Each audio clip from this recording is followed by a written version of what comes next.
Hey guys, so right now I'm in Port Bell, Zilla, Kampala, Uganda, East Africa, and I'm joined with Joshua Tabaro. Joshua is a lawyer and also an artist. So Joshua, in this conversation, Joshua will be letting me and the viewers know like his story of being a lawyer and an artist, and also what it means for him to be a creative in Uganda, East Africa. Hello everyone, I'm Joshua Tabaro. I'm an artist. That comes first before I talk about the other side of me, which is to do with law. I'm now in my final year, starting my final year in August, 4th year law school. Yeah, and I'm so happy to be here with Shaq for this interview. So Joshua Tabaro, like, tell me like, how do you juggle being a lawyer and an artist, and what do you find that's difference between both of the titles? Yeah, thank you so much, Shaq, for that wonderful question. So, I think a man should never limit himself in this life that we live. I realized I could do both the law and do art too. Why not? Because I feel like the art is natural. It comes naturally to me. I mean, my brother does art. Jonathan Tabaro does art. My late dad used to do art as a kid. He used to sketch pictures of lions for us, pictures of ourselves for us. So we grew up with that love, with that passion for the art. I mean, we have many people in our family. We have friends. You yourself, Shaq, artists. I feel like art is a thing that's just part of us, a thing that we can't just avoid. So what I do, I try to create time for both. During that day, maybe I can focus on the law, on my books, with my friends, obviously, my classmates. We read, we do everything that's in that field. But then in the night, I tend to do art at night. I don't know why it's like that. Yeah, but in the night, I always focus on my art. I try to create some pieces. Yeah, that's pretty much it. I've seen what you've been doing ever since you came back to the homeland, and I've really liked it. Most of us have actually enjoyed what you've been doing in Uganda. So I really want to know what inspires you to come to Uganda and what has been inspiring you, of course, since you started coming last year and then even this year. I really want to know what triggers you, what moves you to come back to the motherland and do the great things that you do. That's a very, very good question, Joshua. For me, Joshua, so I came to Uganda, East Africa last year, in June, this time last year. I initially came for 2 weeks. I told my Aunt Margaret in Canada and Daniel Onyango, I'm only here for 2 weeks, and I'm not coming back ever again. But I'm like, a week into my trip, I was here and I was like, yo, this place is a vibe. I was like, yo,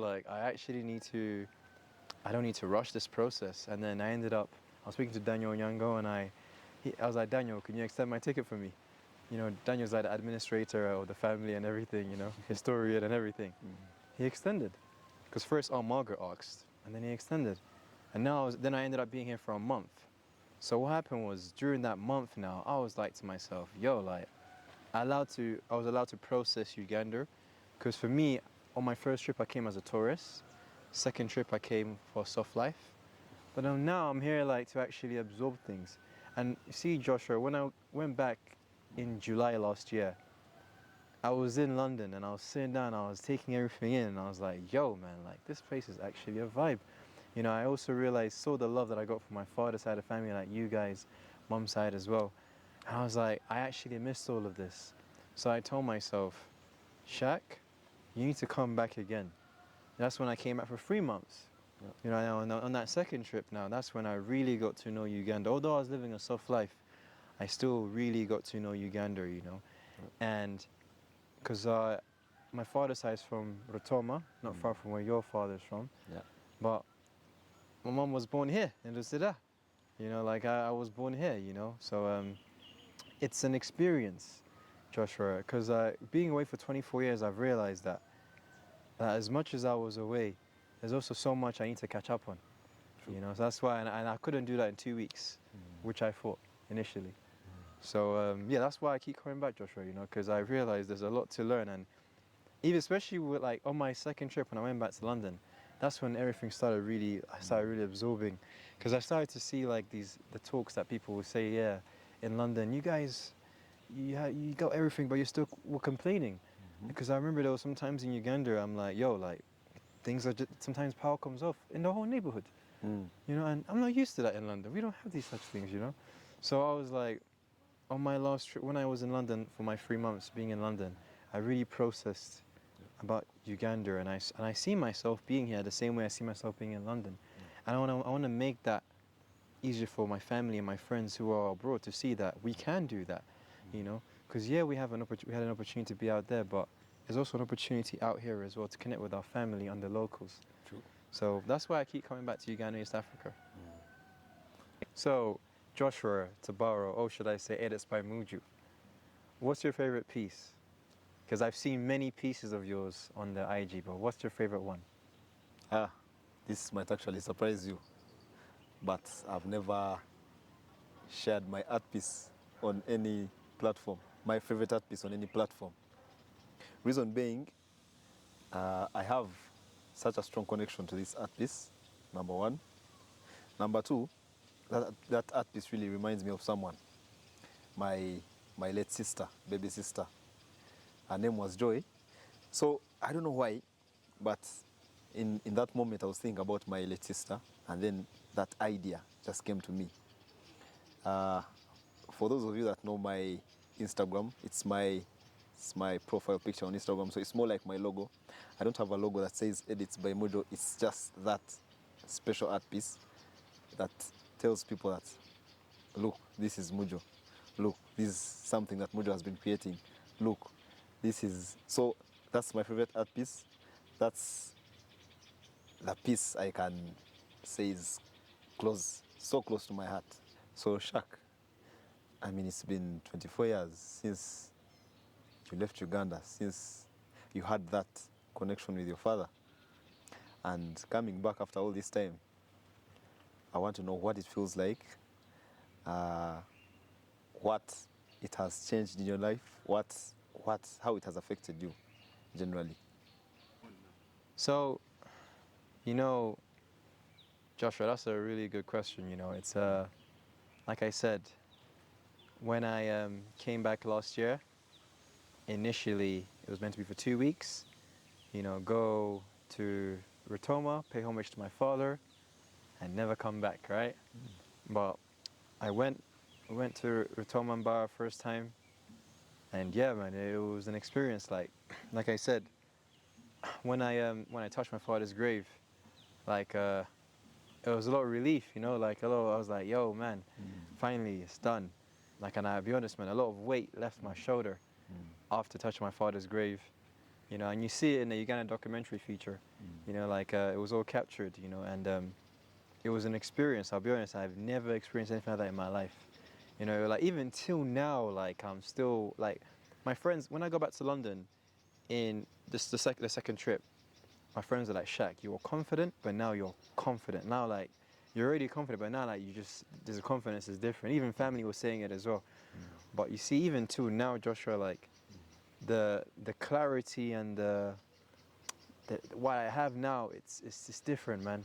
Like, I even had to apologize to certain girls. I was told them, like, yo, you know, at times when I used to maybe run away or move away from you guys because I didn't know myself. I'll tell you, like, even on camera now, like, though, I was dating an Ethiopian Eritrean girl, and like, we were really cool, right? But like, she was asking me things that I just didn't know. This was in 2021, and I just lost my grandmother on my mom's side, and I literally told her, I was like, I just ended things with her, because I just saw where she wanted things to go, and mentally I wasn't there yet. Because I didn't even know who I was, because I didn't even know where my father was from. I didn't even know many things about myself. But I remember when I came back, I apologized to her. I was like, yo, I apologized to many people, actually. Because maybe sometimes I used to run away from things, or I didn't understand things, or I would just avoid things because I didn't know who I was as a man, right? You know, I couldn't trace myself. But when I touched my father's grave in Rutoma, man. And I made a little prayer as well. And just a part of me, it was just, I remember telling my mom, like, yeah, I feel it now, because not only did I touch my father's grave, I saw my grandfather's grave, I saw my grandmother's grave, I saw my father's siblings. Because that was my first time realizing that in our culture, Chinyankore culture, or just the Ugandan culture, the deceased are buried by their home. Yep. You know, and that was the first time experiencing it, right? So I saw my grandfather's grave, grandmother's grave, my father's grave, but honestly, Joshua, till this day, like, I think that's what's different about me now, is that I can trace myself, you know, like, I know where I'm from. Yep. You know, I know where Rutiinampora comes from, because even when I went to Rutoma in December with Daniel Onyango, we found out when my father was, when he was born. It was on his grave. And I wrote it on my iPhone. I was like, oh, he was a Leo. You know, he died 2 months before I was born. Yeah. No, 2 months, yeah. He only saw me for 2 months and he was gone. He gave me my name, Rutiinampora, and he just kept it moving, you know. But I'll be honest with you, on my second trip, I met like people of my father's friends, and they started telling me stories about my father. Until now, they're still telling me stories about my father, and it's making me really happy because now people say I look like him, and even me, I see it as well. Because his elder sister gave me a photo when I was in Canada. Because I was in Canada, and one of my aunts, Aunt Comer, her daughter was like, hey, my mom has photos of your dad. And I literally sent her a message. She sent me this photo of my father. And it was like from this angle, and I was like, yo, this guy, I look like this guy. Because all my life, I've only seen one photo of my dad, but I was like, yo, I look like this guy. And then when I cut my hair, everyone's like, yep, Joram. And Margaret was like, yeah, Joram is alive. He still exists. So yeah, like Joshua, that thing really, it's what's different now. You know, is that the fact that I've connected with my father, and also my father's side of the family. You know, speaking to Auntie Jean, for example, and her giving me her stories about my dad. You know, different uncles and aunties. It's been a blessing, you know. So other than that, though, yeah, it's like it's a serious. It's a good thing I did it because my dad died at 30, and I came back at 29. I'm 30 now. You know what I mean? So it was like full circle. You know what I'm trying to say? But yeah, man, it's that's the difference in me now. Like, because you see, before as a man growing up in London or the West, at times I will hide myself. I tried to create identities of myself. I didn't know, like, I didn't even know there's a thing called like Bunyankore or Chinyankore. Like, I just thought Uganda they spoke one language. That's how naive. Literally, I'm being serious. I mean, that Diana Onyango told me that, yeah, there is, you know, there is, this is who you are. When I met her when I was 17, you're Bunyankore, and I was like, but when I came last year, I was like, oh, there's all these other languages, you know. So, but yeah, connecting with touching my father's grave and connecting with my father's side of the family has been the difference within me now. Like, I'm at peace right now. So yeah, like, great conversation and everything. You know, like, I really appreciate it, man. Thank you so much, dope, man. Thank you so much. Yeah. What would you say, like, you know, like, where do you, like, what's the dream for you? The dream? Yeah. The dream is too big. It scares me sometimes. But then, what's a dream if it doesn't scare you as a man? Sure, man. The dream is to be the greatest artist of all time. I mean, that's like an impossible dream, but I believe one day I'm going to look back at this video and say, you know what?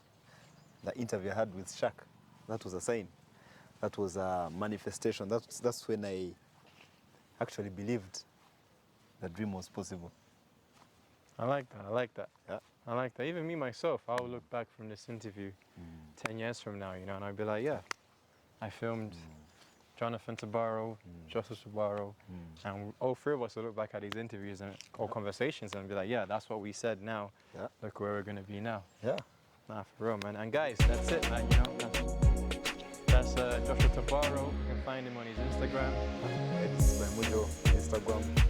Edits by Mujo, Twitter. So it's Edits by Mujo everywhere. Yeah. And for me, just A1 Illustration on Instagram, Rukoza on Twitter, A1 Illustration on YouTube. You know, I'm just here, like I said, I'm in Uganda, South Africa for a while, and these are the first of many conversations I have with traders.